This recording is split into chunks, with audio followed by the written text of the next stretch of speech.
Bismillahirrahmanirrahim. Assalamualaikum warahmatullahi wabarakatuh. Bapak-bapak, ibu-ibu, mas-mas, mbak-mbak, khususnya adik-adikku sekalian yang dirahmati Allah dimanapun Anda berada. Kembali di IIP Channel bersama saya, IIP Wijayanto.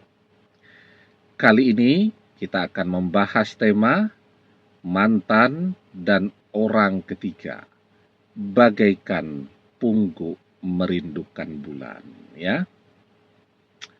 Jadi sebenarnya kalau kita mau bersabar, perpisahan mantan dan orang ketiga itu kan cuma menunggu waktu saja. Karena apa ya? Karena mantan itu ngejar-ngejar orang ketiga seperti halnya burung pungguk. Burung pungguk itu kan tidak bisa terbang, tetapi dia merindukan bulan. Nah, bagaimana dia bisa mencapai bulan kalau dia tidak bisa terbang, ya? Nah, jadi misal nih ya, seorang laki-laki sudah berkeluarga, sudah punya istri, sudah punya anak-anak. Jatuh cinta nih kepada janda yang masih muda, 8 tahun lebih muda dari dia. Ya sudah punya anak tapi masih kecil, ya. Si janda ini cantik tentunya. Tadi masih muda, kemudian punya pendidikan yang sangat baik, bahkan sedang studi lanjut, ya. Punya keluarga yang juga kaya raya. Jatuh cintalah si laki-laki ini, ngejar-ngejar si janda tadi. Ya, setiap hari dia datang ke tempat si janda tadi kuliah, begitu kan? Kalau janda tadi mau berangkat masuk ke ruang kuliahnya, diantar, ya. Nanti siang ditunggui, makan siang bersama, nanti sore pulang kuliah didatangi lagi, terus seperti itu. Nah, kalaupun si janda ini kemudian jatuh cinta betulan kepada dia, tetapi apa orang tuanya, apa papi maminya mau anaknya biarpun sudah janda, tapi kan cantik, ya, punya pendidikan yang bagus, prospektif masa depannya, apa mereka mau anaknya kemudian menjadi istri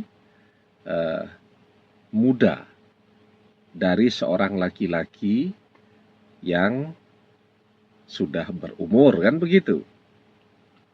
Apakah orang tuanya mau kemudian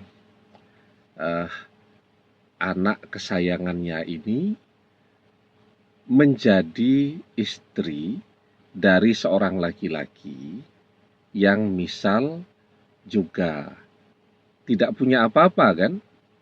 Kalau sudah masuk ke istri kedua ini kan harus kaya banget nih.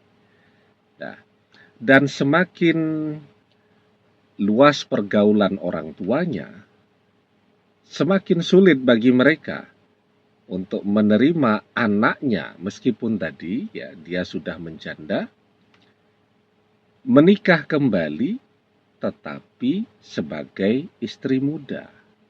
Ya, tentu mereka tidak akan mau. Maka sesungguhnya apa yang misal mantan lakukan sekarang, ngejar-ngejar orang ketiga yang jauh lebih muda, jauh lebih cantik, dan seterusnya, itu laksana pungguk merindukan bulan. Ya, jadi dia berusaha mendapatkan cinta si janda muda tadi, ya, tetapi orang tuanya si janda tidak akan mau menerima kalau anaknya jadi istri kedua. Begitu juga yang masih gadis, ya. Misalnya mantan ini ngejar-ngejar. Orang ketiga ini masih gadis, misal begitu. Ya, orang tuanya juga tentu tidak mau kalau sampai anaknya jadi istri kedua. Misal pun ya, mantan kemudian berjanji akan menceraikan istri pertamanya. Kemudian apa orang tuanya juga mau? Jika anak kesayangan mereka ini dianggap sebagai perusak rumah tangga orang lain, anak kesayangan mereka ini disebut sebagai perebut suami orang ya. Jadi mereka tidak mau yang seperti itu.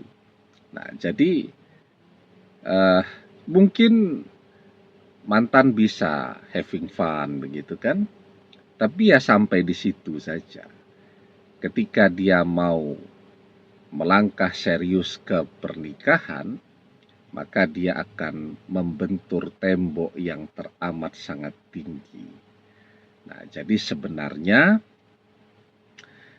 ketika mantan sekarang sepertinya tergila-gila kepada orang ketiga, mantan akan segera menyadari bahwa cepat atau lambat kehadirannya tidak pernah diinginkan oleh orang tuanya, orang ketiga. Jadi menunggu waktu saja, mantan ini akan ditolak kehadirannya oleh orang tuanya, orang ketiga. Ya, jadi kita itu memang sebagai manusia harus selalu pandai bersyukur dengan apapun yang sudah diberikan kepada kita ya.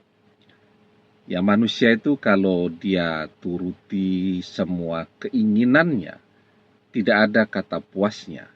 Seperti halnya orang minum air garam atau air asin, tambah diminum jadi tambah haus.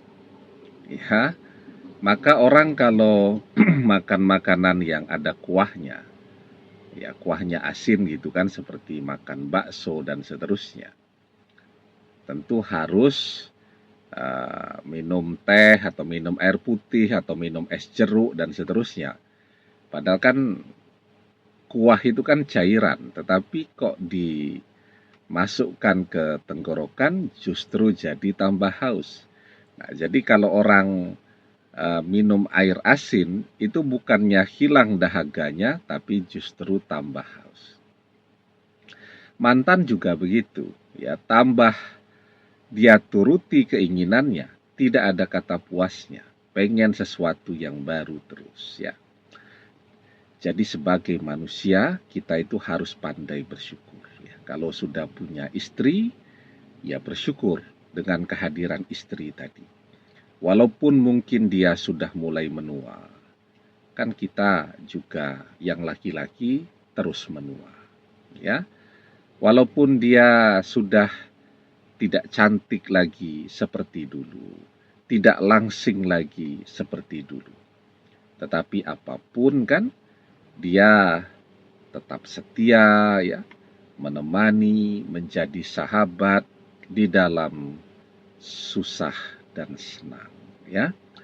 Jangan kemudian melupakan semua kebaikan dia di saat seorang laki-laki itu sudah merasa memiliki segalanya, sudah berjaya, dan seterusnya. Kalau kita pandai bersyukur dengan nikmat, ya kehadiran istri yang sudah Allah berikan tadi, maka insya Allah kenikmatan itu akan Allah tambahkan. Ya, perekonomian keluarga semakin membaik, anak-anak tumbuh menjadi anak-anak yang soleh dan solihah, hati merasa tenang, tubuh tambah sehat, dan seterusnya. Kalau orang pandai bersyukur. Tapi kalau orang tidak pandai bersyukur, maka yang akan dia dapatkan adalah azab dunia. Tadi, jatuh cinta kepada janda muda, kemudian istri pertama tidak memberikan restu. akhirnya istri pertama minta untuk bercerai, ya, janda muda tadi keluarganya juga menolak. Bukannya bisa dapat 2 istri sekarang, tetapi sangat mungkin jadi tidak punya istri, ya. Istri pertama bercerai, istri kedua orang tuanya menolak kehadirannya. Dari punya istri jadi terpaksa menjomblo lagi. Nah, jadi bukannya mendapatkan kenikmatan, tetapi kalau tidak pandai bersyukur, yang didapatkan justru azab dunia. Jadi kesepian lagi, jadi tidak punya apa-apa, dan seterusnya. Maka kita harus selalu belajar untuk bersyukur. Di dalam surat Ibrahim ayat yang ke-7, Allah Subhanahu wa ta'ala berfirman, "La'in syakartum la'azidannakum wa la'in kafartum inna azabi lasyadid." Jika kalian pandai bersyukur dengan nikmatku, kata Allah, maka akan aku tambahkan nikmatku atas kalian. Tetapi jika kalian tidak pandai bersyukur, maka sesungguhnya azabku sangat pedih. Demikian, semoga bermanfaat. Wallahu a'lam bissawab, billahi taufik wal hidayah. Assalamualaikum warahmatullahi wabarakatuh.